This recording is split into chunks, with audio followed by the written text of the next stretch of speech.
China's debt trap policy has pushed many poor countries, including Pakistan, Kenya, Zambia, Laos, and Mongolia, to the brink of economic and political collapse.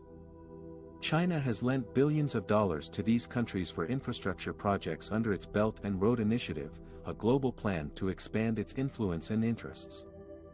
But these loans come with high interest rates, hidden clauses, and harsh conditions that make it difficult for the borrowers to repay. China has been accused of using debt as a tool of coercion and leverage over the debtor countries.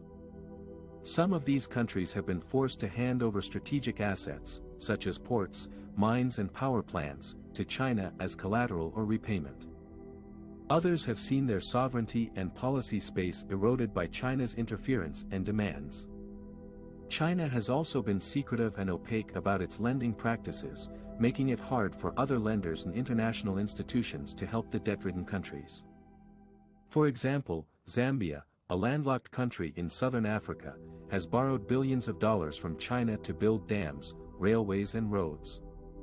But these loans have increased its foreign debt payments so much that there is little left for the government to spend on essential services and development. Zambia has defaulted on its debt obligations and is facing a severe economic and social crisis. China has refused to restructure or forgive its loans and has taken over some of Zambia's key assets, such as copper mines and broadcasting stations. Another example is Pakistan, a nuclear-armed country in South Asia, which has received more than $60 billion from China for energy and transport projects under the China-Pakistan Economic Corridor, CPEC. But these projects have been marred by corruption, inefficiency, and environmental damage.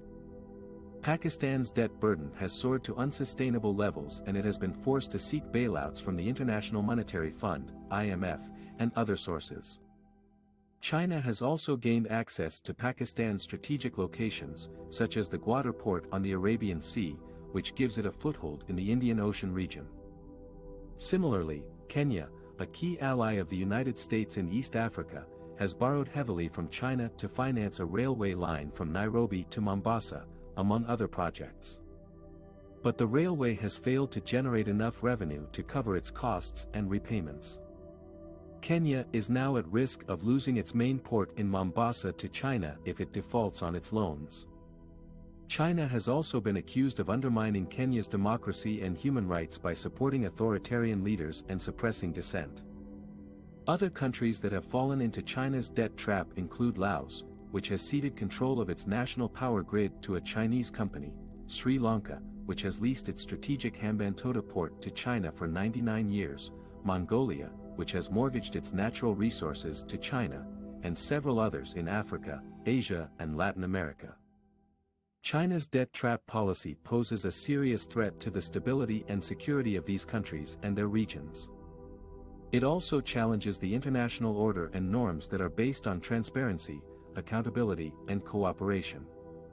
China's predatory lending practices need to be exposed and resisted by the international community and the affected countries themselves. Guizhou is one of China's poorest and most indebted provinces. It has a population of nearly 40 million people and a GDP of about $230 billion. It is known for its beautiful landscapes and high bridges, but also for its huge debt burden.